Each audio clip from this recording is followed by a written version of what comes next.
Hi, today's good person to know is Richard Moross. He's founder and CEO of Moo.com, a company he started at the age of 26 over a decade ago. And it was because he had an ingenious idea that he started his business. It was because he wanted to be his own boss and he wanted to work with people that he actually wanted to work with.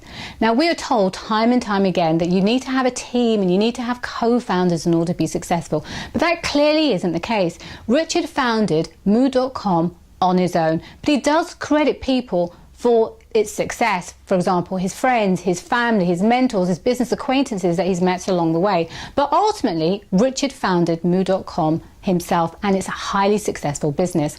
Other useful snippets of information that I pulled from the talk were that when he first went live with his website, he didn't think it was going to work, and that he only made £20 a day for the first 9 months. And to think where the company is now, it now employs over 300 people. So it's really, really successful.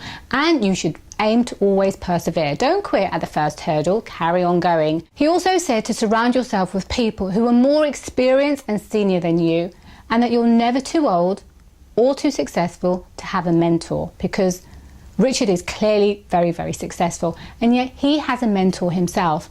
And on a subject close to his heart, he says your business card is your shop window and it's a token that you leave with a person, so make it memorable.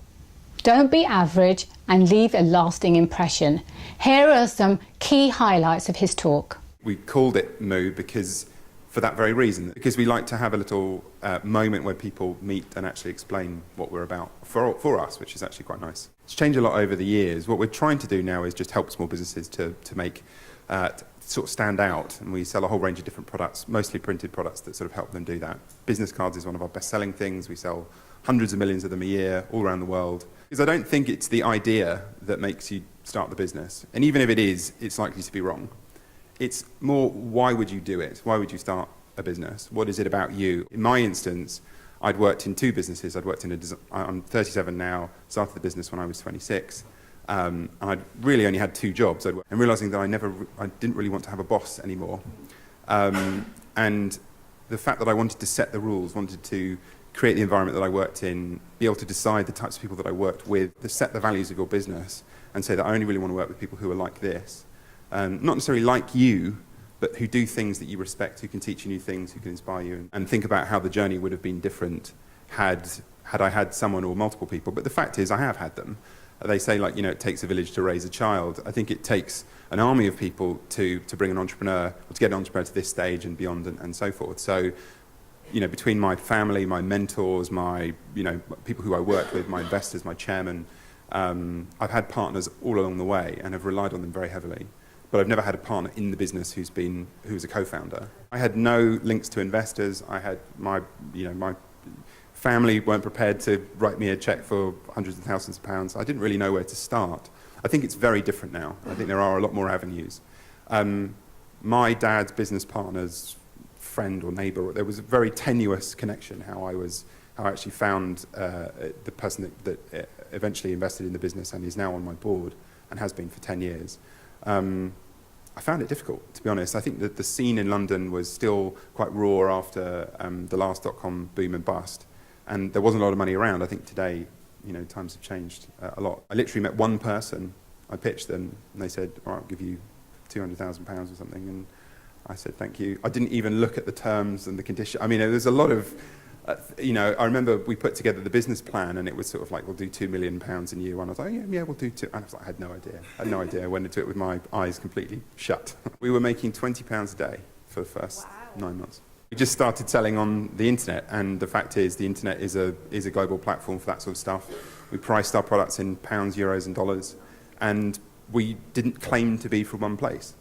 And the internet doesn't care where you're from as long as you can ship it to them in a reasonable time. So we partnered with a US business, or rather a US-based business that had lots of US customers. They gave us exposure to, initially to photographers, who are our kind of first core market, who are entrepreneurs in their own right and freelancers and so on. And that instantly gave us traction in the US. We're actually, when we started, today we print hundreds of millions of business cards a year. We have our own manufacturing capabilities. We have them here, we have them in the US. In the very beginning, we weren't even printing our own things. We had a partner who printed, and we basically put stuff in a box and literally carried it in a sack to Mount Pleasant, to the Royal Mail sorting office, and shoved it over the counter, to think that customers, thought that we had some big kind of complicated factory, couldn't be further from the truth. But the fact is, as long as you provide that veneer of professionalism, and as long as you're prepared to fix things when people make, or you make mistakes, people will forgive you for being a small business. Absolutely. In fact, I think that created a lot of trust and loyalty and other things that were very important and still are today. It's a very exciting time when you start a company. Your cards are your shop window. They're your, kind of your window out into the world. They're your office. They're your sales pitch. They're your everything. It's the token that you leave with someone that could be the difference between raising money or making your first deal, wherever it is. So we just happen to be the brand that's present at that moment where we're actually genuinely helpful. They can have a one-to-one connection with us.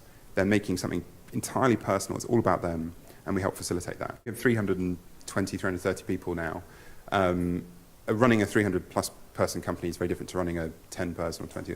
They're very different stages. There are obvious things about it, but when you get beyond 150, you can't know everyone's name, and that you learn how to sidestep some of those problems.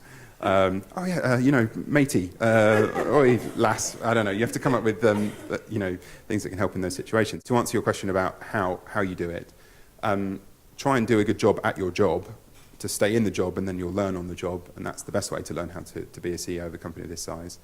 And that continues to be my policy. Surround yourself by people who are much more experienced, much more senior, and kind of better than you. Fill in all your weaknesses with other people's strengths. I took on a mentor about 4 years ago. I think your card, like your look, like your style, it should just be reflective of who you are. However, it is something that you want people to remember you by and to make some form of impression, whether that's in the moment or later, and them to keep it. The ultimate purpose of it is that someone contacts you and that you're connected on a more ongoing basis. Brands should start off quite organically, I think. We had interesting people who had interesting things to say. If you take our Twitter account, it used to be called Overheard at Moo because it was what funny shit that people had said in the office.